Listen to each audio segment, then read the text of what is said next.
Dear shareholders, when I founded the Adani Group over 3 decades back, I had never have imagined that the Adani Group would grow to become one of the largest conglomerates of the country. It was on the 12th of September 1994 that Adani Enterprises, then known as the Adani Exports, launched its IPO. I had just turned 32. Today, as I reflect over the past years, I am grateful to so many who have enabled your company to come this far. While our true ambitions still lie ahead of us, when we make time to look back, we also realize how much ground we have covered over the past 30 years. Along this journey, if there is one characteristic that has continued to define us, it has been our resilience. The resilience that allow us to get up stronger every time we take a hit. The resilience that drives our belief in the nation we call our Matrubhumi. And the resilience that gives us the passion to follow our dreams. And I will touch upon each of these today. As all of you are aware, on the eve of Republic Day this year, a US-based short seller published a report to short our stocks. Just as we are planning to launch the largest follow-on public offering in India's history. The report was a combination of a targeted misinformation and discredited allegations, the majority of them dating from 2004 to 2015. They were all settled by appropriate authorities at that time. This report was a deliberate and a malicious attempt aimed at damaging our reputations and generating profits through a short-term drive down our stock prices. Subsequently, despite a fully subscribed FPO, we decided to withdraw and return the money to our investors to protect their interest. While we promptly issue a comprehensive rebuttal, various vested interests try to exploit the claims made by the short seller. These entities encouraged and promoted a false narratives across various news and social media platforms. Consequently, the Honorable Supreme Court of India constituted an expert committee to look into this matter. The committee included individuals known for their independence and integrity. The report of the expert committee was made public in May 2023. The expert committee did not find any regulatory failure. The committee's report not only observed that the mitigating measures undertaken by your company helped rebuild confidence, but also cited that there were credible charges of targeted destabilization of the Indian markets. It also confirmed the quality of our group's disclosures and found no instance of any breach. While SEBI is still to submit its report, we remain confident of our governance and disclosure standards. It is my commitment that we will continue to strive to keep improving this every single day. Our track records speaks for itself, and I am grateful for the support our stakeholders has shown as we went through these challenges. It is worth noting that even during this crisis, not only did we raise several billions from international investors, but also that no credit agencies in India or abroad cut any of our ratings. This is the strongest validation of the belief that the investors have in your company's governance and capital allocation practices. Over the past decade, one statement that I have repeated dozens of times is my belief in the future of the nation we call our Matrubhumi. Let me try and set some context. Today, there can be no denying that the world is continuing to be hit by multiple shocks, be it the climate emergency, geopolitical challenges, supply chain and energy volatility, or a persistent inflation. We have never had a time when such events were happening simultaneously without a clear solution in sight.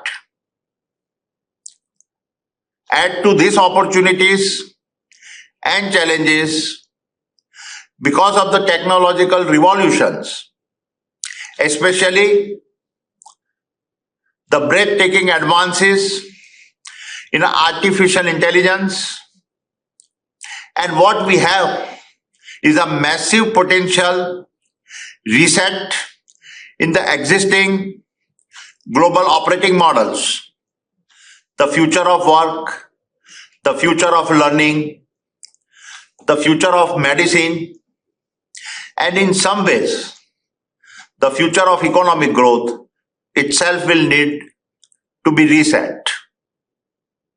Therefore, as we end one financial year and begin another, it is important to take a step back and assess the global situation and India's position as part of this landscape.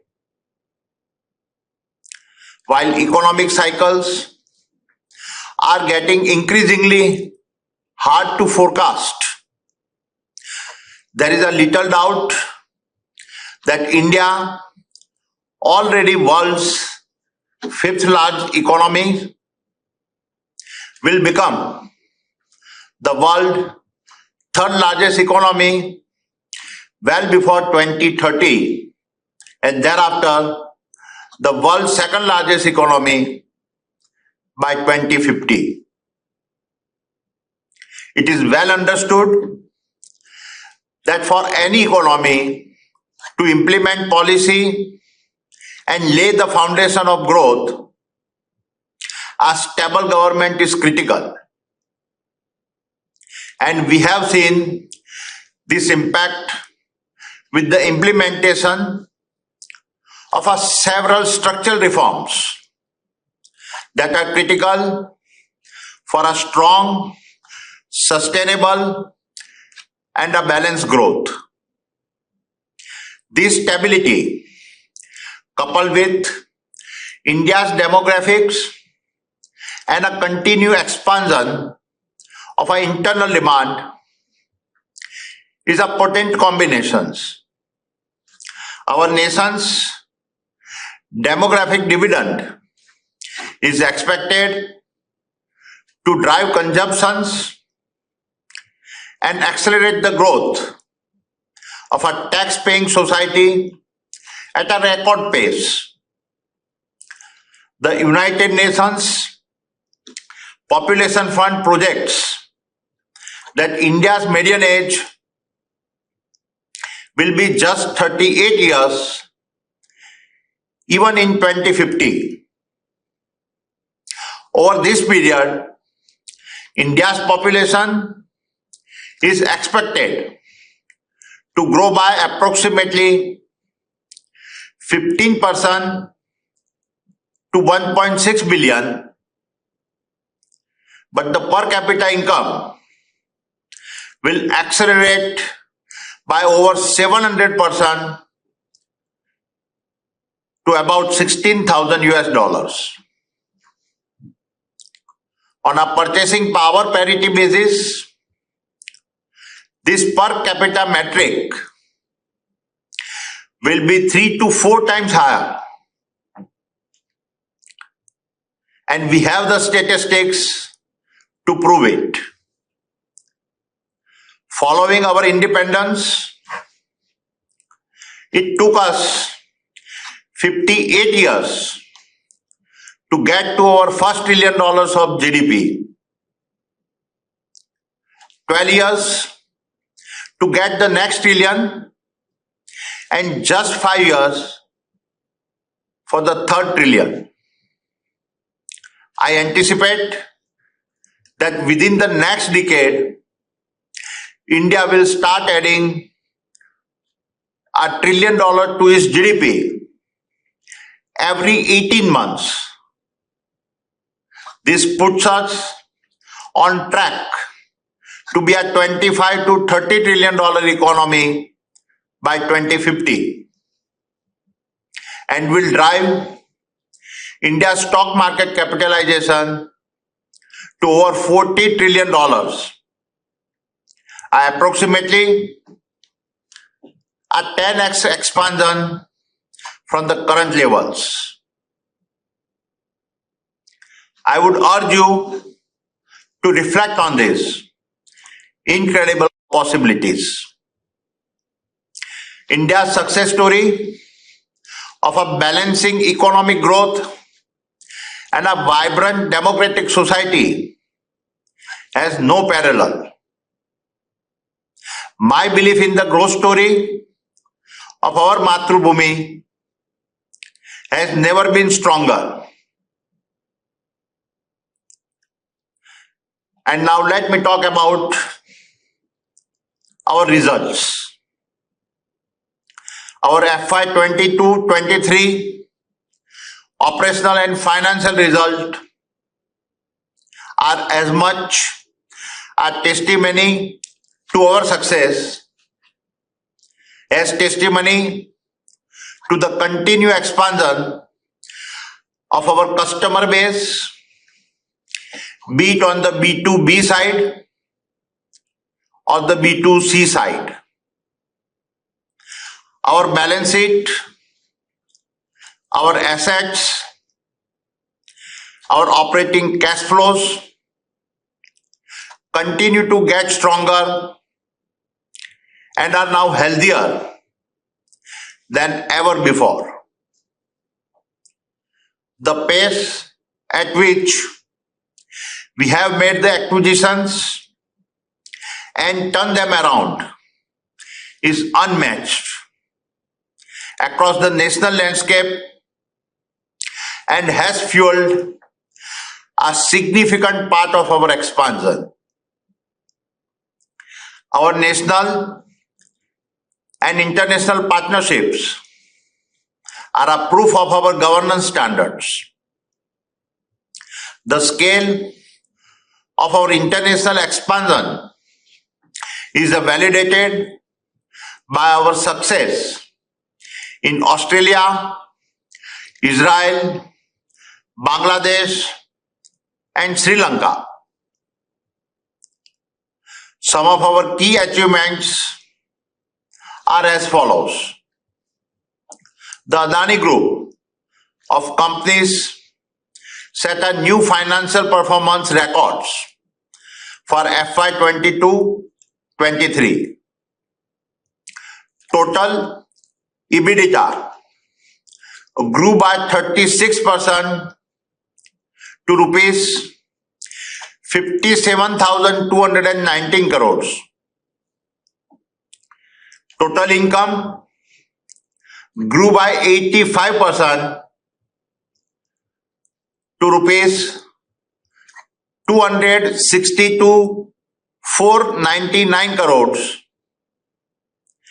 and total PAT grew by 82% to rupees 23,509 crore. The group's accelerating cash flow further improved our net debt to run rate EBITDA ratio from 3.2x to 2.8x. Our flagship company, Adani Enterprises, continue to successfully demonstrate its incubation capabilities with our new businesses accounting for a massive 50% of its EBITDA in FY 23. Of the several projects underway, two of the key ones include the Navi Mumbai Airport and the copper smelter. Both are on schedule. The Navi Mumbai Airport is preparing for operational readiness and airport transition by the December 2024. The integrated resource management volume increased by 37% to 88 million metric tons versus 64 million metric tons in FY 21-22. NDTV is expanding its international programming and coverage to serve a vast range of audiences across the globe. Our data center joint venture Adani Connects is on course to set up 350 megawatt capacity in the short term and 1 gigawatt capacity in the medium term. This is by far the largest order book in India. The combination with our strength in a green power, this venture will be a game changer as a competition becomes the most precious resources in the world. Speaking of green power, the Adani Group is set to play a critical role in India's net zero journey. Our renewable energy business, Adani Green Energy, commissioned the world's largest hybrid solar wind project of 2.14 gigawatt in Rajasthan. Our operational renewable energy portfolio has grown by 49% to over 8 gigawatt. This is the largest operational renewable portfolio in India. Our focus remains on producing the lowest cost green electron at a scale, and I would like to reaffirm our target of a 45 gigawatt of renewable energy capacity by 2030. And there is more. We are now building the largest hybrid renewables park in the world, right in the middle of the desert in Khavda. It will be the most complex and ambitious project that we have ever executed. Spread over more than 72,000 acres, this project will be capable of generating 20 gigawatt of green energy. And we intend to build it faster than any project in our execution history. The ports business continue to be a pillar of strength on all fronts. APSEZ continues to be amongst the most profitable port operators globally, with a port EBITDA margin of 70%, and by 2030 we intend to be not only the most profitable port company in the world, but also India's largest transport utility, capable of handling 1 billion tons of cargo annually. By then, APSEZ will be a carbon neutral and will also have a triple its EBITDA. In the next 12-24 months, APSEZ will commission India's largest transshipment hub in Vizhinjam and also a port in Colombo.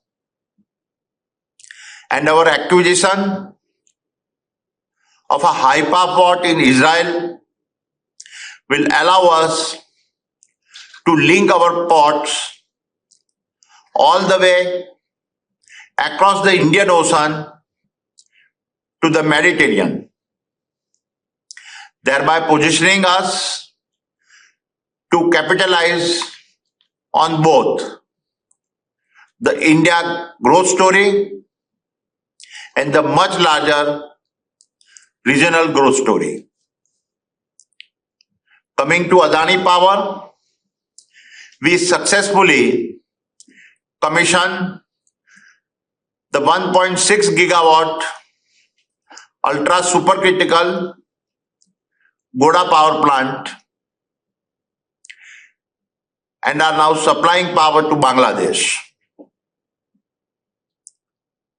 This marks our entry into transnational power projects.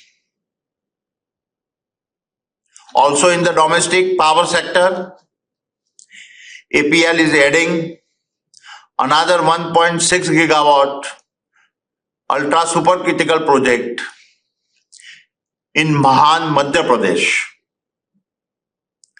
Adani Transmission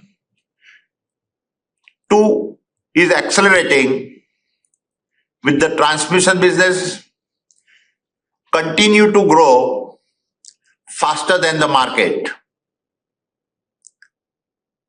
ATL's revenue are anticipated to expand by 18% and cross rupees 4,000 crore in annuity income. I am also very pleased to state that ATL's Mumbai distribution business achieved a reliability of 99.99% and was ranked the number one DISCOM by the Union Ministry of Power.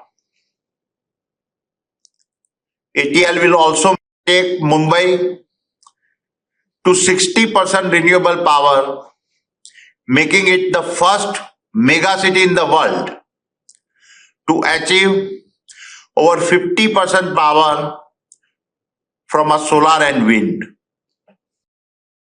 Adani Total Gas Limited expanded access to clean cooking fuel to 124,000 households this year, with a 46% increase in revenue to rupees 4,683 crores.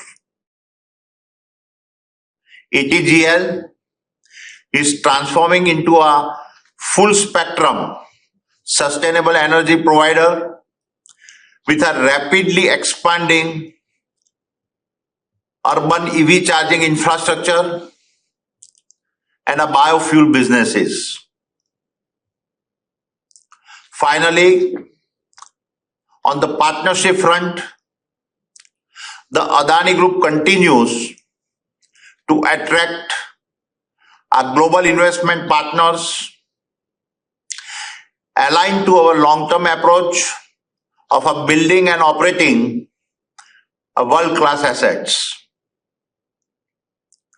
In March 2023, we successfully executed our secondary transactions with GQG Partners of a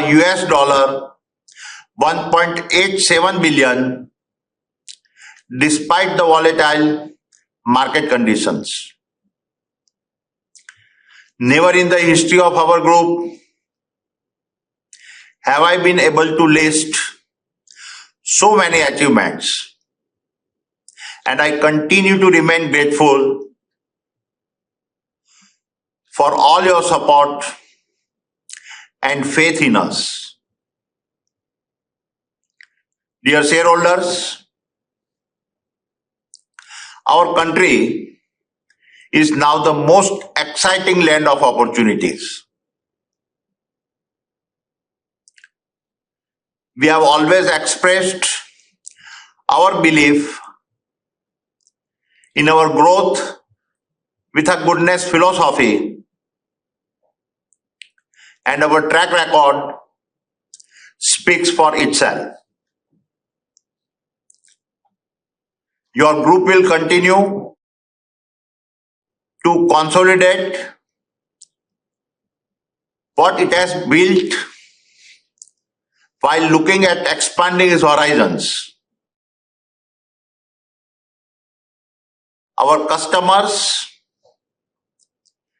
speak for us. Our investors speak for us. Our shareholders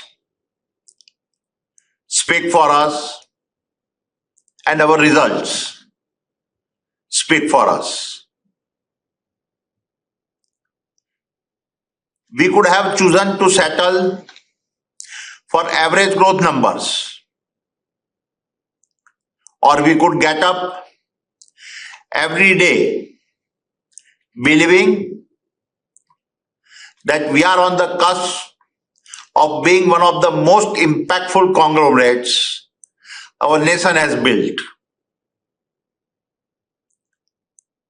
44,000 Adanians made the latter choice.